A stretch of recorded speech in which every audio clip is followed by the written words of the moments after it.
읽어주는 동화책 불개. 옛날 개도 말을 하던 무렵에는 땅 위에 여러 나라가 있듯이 하늘에도 많은 나라가 있었어요. 그 가운데 까막나라라는 이상한 나라가 있었죠. 까막나라라는 이름이 말해주듯 그 나라는 언제나 한밤중처럼 캄캄했답니다. 시간이 가는 줄도 모르고 날이 가는 것도 알 수가 없었죠. 다른 나라는 밝고 환해서 모든 것이 다 잘 보이는데 우리나라만 이렇게 캄캄하다니 정말 답답한 일이로고. 까막나라의 임금님이 한탄했어요. 황공하옵니다. 해가 없으니 어쩔 수 없는 노릇이옵니다. 신하도 함께 안타까워했죠. 그럼 그 해를 우리나라로 가져오는 방법은 없겠느냐? 예? 해를 가져온다고요? 해와 달이 없는 까막나라의 임금님은 해와 달을 구해올 궁리를 하곤 했죠. 음, 그렇지. 진작에 그럴걸. 무슨 생각을 했는지 임금님은 무릎을 탁 치면서 기뻐했어요. 여봐라, 걔 누구 없느냐? 어서 가서 가장 빠르고 사나운 불개를 한 마리 데려오너라. 불개란 불을 다루는 데 쓰는 사나운 개예요. 까막나라에는 그 불개가 많이 살고 있었죠. 불개가 임금님 앞에 머리를 조아렸어요. 듣거라 불개야. 나라가 이렇게 어두우니 불편한 게 많구나. 해와 달이 있다면 우리 까막나라도 환한 나라가 될 터인데. 예, 그러하옵니다.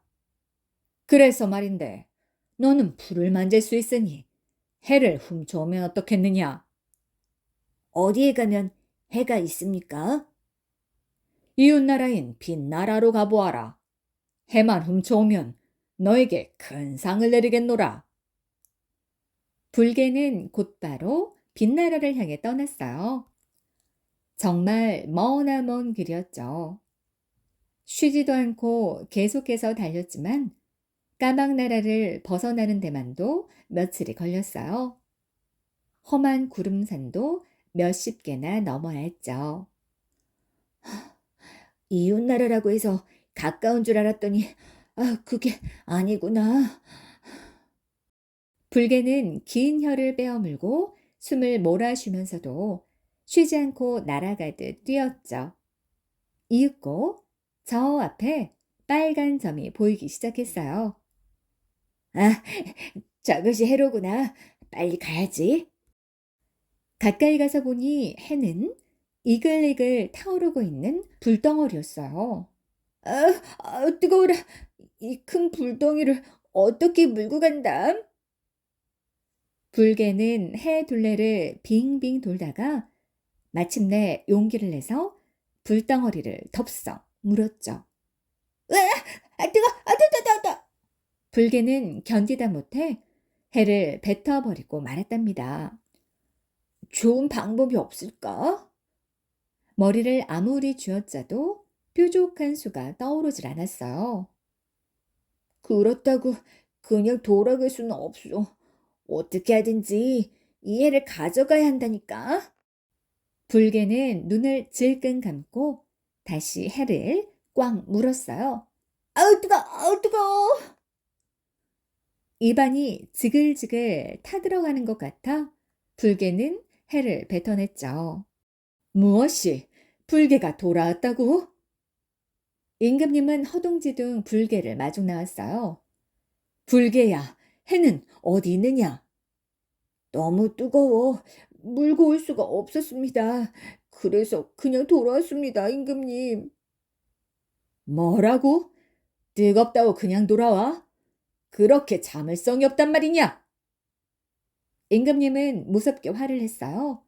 그러나 입을 대인 불개를 더 이상 나무라지도 못했죠. 해는 뜨거워서 가져올 수가 없다 하니 다른 좋은 방법이 없을까? 임금님은 며칠 동안 곰곰이 생각하다가 불개를 다시 불러들였죠. 입은 다 나았느냐, 불개야? 아직도 조금 아픕니다. 해가 그렇게도 뜨겁더냐? 예, 임금님. 해가 좋긴 하다만 가져오기가 어려우니 이번에는 달을 가져오도록 해라. 달은 해처럼 뜨겁지 않을 것이다. 달을 훔쳐오면 내게 큰 상을 내리겠노라. 달은 해만큼 밝지는 못하지만 까막 세상보다는 달빛 세상이 훨씬 나을 것 같아 임금님은 그런 명령을 내린 거죠. 예, 알겠습니다. 이번에는 꼭 달을 물고 와 임금님의 걱정을 덜어드리겠습니다. 불개는 달을 찾아 길을 떠났어요. 몇 날 며칠을 달려야 하는 고달픈 여행이 또다시 시작됐죠. 그런데 이상하게도 달 가까이 갈수록 기온이 점점 내려가는 것 같았어요. 달은 뜨겁지 않은 모양이야. 그렇다면 문제 없어. 불개는 힘차게 달렸어요. 달은 점점 다가왔죠. 캄캄한 밤하늘에 둥실 떠있는 달은 얼음 거울처럼 차갑게 빛나고 있었답니다. 이번에는 쉽게 물어갈 수 있으리라 생각하고 불개는 와락 달려들어 달을 물었어요. 아우, 차가워라. 달은 너무 차가웠어요. 불개는 이빨이 시려서 견딜 수가 없었답니다. 불개는 달을 물었다 뱉었다 여러 차례 되풀이하다가 이번에도 그냥 돌아서고 말았어요. 이 멍청이 같은 놈. 달은 뜨겁지도 않은데 못 물어오다니. 임금님은 소리를 버럭 지르며 불같이 화를 냈죠. 불개는 아무 말도 못하고 고개만 푹 떨구었어요. 이제 까막나라는 영원히 캄캄한 나라로 지낼 수밖에 없겠구나. 임금님은 생각할수록 환한 나라가 부러워 견딜 수가 없었답니다. 임금님은 햇살이 눈부시게 빛나고 들판에는 아름다운 꽃들이 가득한 이웃나라를 생각했어요. 그럴수록 어둠밖에 모르는 까막나라의 백성들이 불쌍하게 여겨졌어요. 아, 해가 있다면, 아니, 달이라도 있었으면 얼마나 좋을꼬.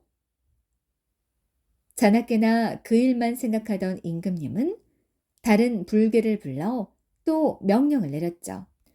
이번에는 네가 가보도록 해라. 해가 안 된다면 달이라도 훔쳐오너라. 예, 알겠습니다. 불개들은 사나운 이빨을 번뜩이며 큰 소리치고 길을 떠났죠. 그러나 한결같이 빈손으로 돌아오는 것이었어요. 임금님, 해는 너무 뜨겁고 달은 너무 차가워서. 그럴 때마다 임금님은 화를 내며 소리쳤어요. 듣기 싫다. 이번에는 다른 불개를 보낼 테다. 해와 달을 훔쳐오지 못한다는 거 뭐 뻔한 일인데 아유, 저렇게 계속 불개를 보내시니 참 큰일이요. 그러게 말입니다. 정말 답답한 노릇이지요. 백성들의 걱정도 아랑곳 없이 임금님의 명령은 멈춰지지 않았어요. 빨리 가서 해를 훔쳐오너라. 달이라도 훔쳐오면 큰 상을 내리겠노라. 불개들은 헛수고라는 것을 알면서도 해를 찾아서 또 달을 찾아서 먼 길을 떠났다가는 되돌아오곤 했답니다. 임금님은 답답해서 한숨만 연거푸 내쉬었어요. 백성들 역시 안타까움에 푹푹 한숨만 쉬었죠. 온 나라 안에는 한숨 소리만 가득하게 되었답니다. 지금도 불개들은 여전히 해나 달을 물었다 뱉었다 한답니다. 해가 이질어지는 일식이나 달이 기울어졌다 찼다 하는 일들은 모두 그 때문에 생기는 일이라고 하네요.